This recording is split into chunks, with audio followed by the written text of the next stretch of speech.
Perú tiene uno de los más grandes escritores y poetas. Estamos hablando de César Vallejo, que nació en los Andes del norte de nuestro hermoso país.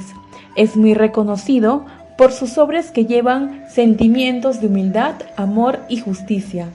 César Abraham Vallejo Mendoza fue hijo menor de una numerosa familia, siendo sus padres Francisco de Paula Vallejo y María de los Santos Mendoza. Nació en el año 1892 en Santiago de Chuco, departamento de La Libertad.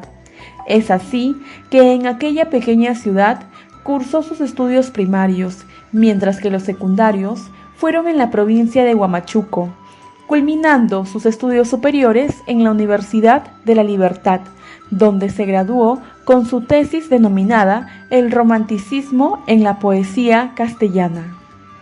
Del mismo modo, estudió la carrera de Derecho que no llegó a concluir. Decidió dejar su pueblo para irse a Lima, donde publicó su poemario Los Heraldos Negros, el cual no fue bien recibido por la crítica. Asimismo, fue docente y al cesar decidió visitar el pueblo que lo vio nacer, intuyendo que sería la última vez, para después emprender su viaje sin retorno hacia Europa. No nos queda duda que Vallejo fue un hombre que dedicó su vida al arte de escribir. Usó su imaginación, llegando en uno de sus momentos de melancolía a pronosticar su muerte. Expresaba siempre su amor por el prójimo y por el pueblo que lo vio nacer. Luchó por sus sueños, toda vez que llegó hasta Europa, lugar donde había soñado estar algún día. Fue el 11º y último hijo del matrimonio de Francisco de Paula Vallejo y María de los Santos Mendoza. La familia pertenecía a la clase media-baja. Quizá por razones económicas, su vida escolar fue inusualmente corta. En 1900 ingresó a su primer año en la Escuela Pública de Santiago de Chuco y 5 años después completó su educación primaria en el Centro Escolar número 271. Fue un joven muy destacado en sus estudios. La infancia de Vallejo nos muestra un hogar cálido y religioso dentro del matrimonio, en donde suele destacarse el amor hacia la familia y también la fuerte unión o lazo de hermandad que tuvo con su hermano Miguel, donde no solo era un hermano para el escritor, sino también algo más, como un amigo, con quien compartía varios momentos y pasatiempos. Vallejo nos deja una gran enseñanza, que debemos mantenernos en unión familiar y sobre todo la creencia en Dios. César Vallejo era mestizo y provinciano, el menor de 11 hermanos.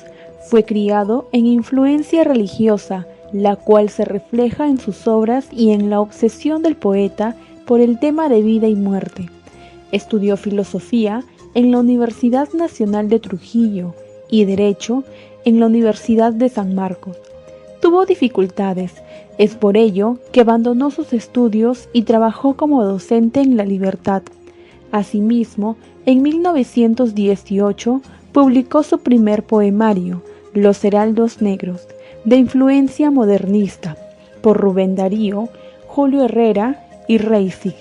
En ella expresa el valor de la solidaridad. Además, en 1920 fue acusado injustamente de robo y encarcelado. Durante ese tiempo escribió Trilce, un poemario que supone su ruptura con el modernismo. Cabe indicar que Vallejo en 1913 se mudó a Trujillo a estudiar medicina, carrera que abandonó para luego estudiar letras en la Universidad Nacional de dicha ciudad. Finalmente se graduó como bachiller y posterior a ello publicó versos en la revista Cultura Infantil. Integró la Bohemia de Trujillo. En 1917 enseñó primaria, donde tuvo como alumno a Ciro Alegría. Desde la cárcel de Trujillo, el poeta César Vallejo nos dirige la conmovedora carta que luego encontrarán nuestros lectores.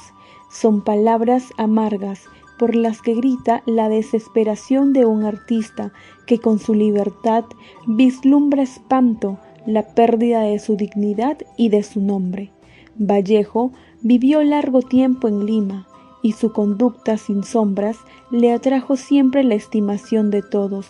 Trabajaba en silencio, vivía en silencio daba las cuartillas, sus versos de prodigio, rebeldes muchos, duros y arbitrarios otros, pero todo jugó de un cerebro robusto y sangre pura de un bello corazón de niño. ¿Cómo ha sido esto de caer de pronto un varón tan probo e irreprochable en una cárcel de provincia? Dice el poeta que son rencillas lugareñas.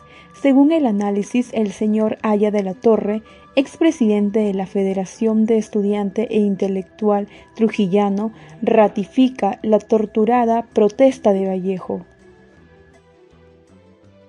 En 1923 dio a la prensa su primera obra narrativa, Escalas, colección de estampas y relatos, algunos ya vanguardistas. Ese mismo año se publicó Fabla Salvaje.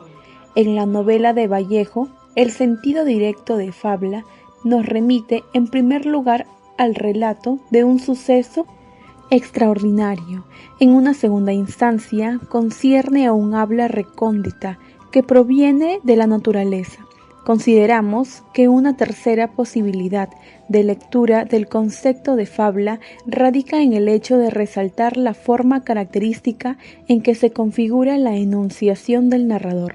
Fabla Salvaje presenta una estructura expositiva, clara, dividida en 8 partes de corta extensión. Sin duda, una obra narrativa muy buena, con un mensaje en el que se observa cómo el hombre se predispone a través de la superstición al extremo de quitarse la vida, llamándonos a cambios en nuestra forma de pensar, ya que nosotros mismos somos los forjadores de nuestro propio destino. Fabla Salvaje es uno de los cuentos más importantes de nuestro gran poeta César Vallejo, en donde se observa cómo un hombre con superstición llega al extremo de quitarse la vida. Todo comenzó una mañana cuando Walter Espinar se levantó de la cama, se volvió hacia el espejo y vio a alguien caminando detrás de él. Cuando se dio la vuelta, el espejo se cayó y se partió en varios pedazos. Llegó su esposa Adelaida y le contó lo sucedido. En la cena, la gallina cantó asustada, como si algo fuera a pasar. A la mañana siguiente, Walter Espinar se levantó y fue a trabajar. Después de mucho trabajo, se cansó y se encharcó. Se inclinó y de pronto vio la misma sombra pasar detrás de él.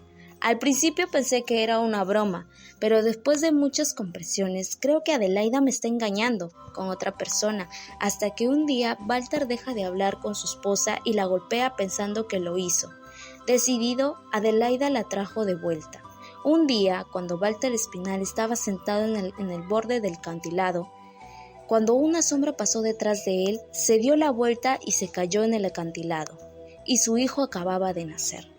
Sin duda alguna, este cuento nos enseña muchas cosas en donde el hombre no se debe dejar llevar por sus imaginaciones, más bien tiene que ser más realista y optimista. Esto nos lleva en hacer cambios de nuestra forma de pensar, porque nosotros mismos somos los forjadores de nuestros destinos. Esta obra escrita por César Vallejo nos habla en sus primeras páginas de los retratos de quienes serán los 2 personajes más significativos en la Fabla Salvaje. Como se ha señalado, gira alrededor del personaje masculino Balta. El retrato que tenemos del protagonista nos lo presenta como pálido, anguloso, de sana mirada agraria, diríase vegetal, lápida expresión en la vivez continente, alto, fuerte y alegre siempre. Acompañado en la acción por su esposa Adelaida, sabemos que es una dulce chola, riente, llorona, pura, amorosa para su caro varón. Además del hermano menor y la madre de esta, sus nombres son Antuca y Santiago. Aparece también en forma fugaz un viejo amigo de Balta, de quien el narrador no da nombre. La obra gira alrededor del protagonista y los acompañantes han quedado sin una descripción detallada de su personalidad. Fabla Salvaje permite al lector observar la expresión de complejos no resueltos en la personalidad del poeta. Se dice que es una novela psicológica. Se explicó que la obra peruana se situaba cronológicamente en un escenario modernista, ya que argumentó que sus principales características eran la perfección formal del estilo, el atractivo místico y la fascinación por lo imaginario o ficción. En conjunto, Fabla Salvaje es una novela que expresa plenamente la vitalidad que el poeta utiliza en sus escritos, demostrando conceptos vitales y un tanto ficticios. Por ende, su propósito es el de manifestar a un lado fantástico e imaginario con una atmósfera inigualable.